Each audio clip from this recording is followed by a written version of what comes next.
সোলজারের shooting set থেকে viral Shakib Bubly. প্রিয় দর্শক, সাকিব খান আর বুবলি আবারও ভাইরাল। তাদের নতুন ছবি সোলজারের শুটিং সেট থেকে ছড়িয়ে পড়েছে একাধিক ভিডিও আর ছবি, যা মুহূর্তেই সোশ্যাল মিডিয়ায় তুমুল আলোচনার জন্ম দিয়েছে। শুটিং চলছিল রাজধানীর একটি বিলাসবহুল হোটেলে। ক্যামেরার সামনে যতটা পেশাদার, ক্যামেরার পেছনেও ঠিক ততটাই হাসিমুখী দেখা গেছে সাকিব বুবলি দুজনকেই। কেউ কেউ বলছেন এই জুটির মাঝে আগের মতোই এক ধরনের বন্ধুত্বপূর্ণ বোঝাপড়া আছে, যা পর্দার বাইরেও স্পষ্ট ধরা পড়েছে। সেট থেকে ছড়িয়ে পড়া ভিডিওতে দেখা যায় বুবলি শুটিং এর প্রস্তুতি নিচ্ছেন, পাশে সাকিব খান দাঁড়িয়ে কথা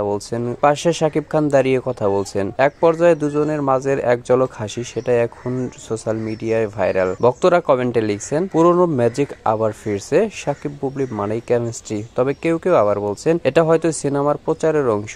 যাই হোক, ভাইরাল ভিডিওগুলো দেখে বোঝা যাচ্ছে দর্শকদের আগ্রহ এখন এই জুটিকে ঘিরেই সবচেয়ে বেশি। অ্যাকশন ও রোমাঞ্চের মিশ্রণে তৈরি এই ছবিতে সাকিব খানকে দেখা যাবে এক নতুন রূপে, আর বুবলি থাকছেন তার বিপরীতে একজন সাংবাদিকের চরিত্রে। শুটিং এর ব্যস্ততার মাঝেও এই দুজনের মিলেমিশে কাজ আর হাসি খুশি উপস্থিতি প্রমাণ করে সব গুঞ্জনের পরেও তারা দুজনই পেশাদারভাবে কাজ চালিয়ে যাচ্ছেন। ইউটিউবের ট্রেন্ডিং তালিকাতেও দেখা যাচ্ছে, আর ফ্যান পেজ গুলোও ছড়িয়ে পড়ছে। এখন একটাই প্রশ্ন, সোলজার দিয়ে কি আবারও ফিরছে সাকিব বুবলি? সময় বলবে সিনেমাটা কত সফল। তবে আপাতত শুটিং সেট থেকে বাজিমাত করে ফিরলেন তারা।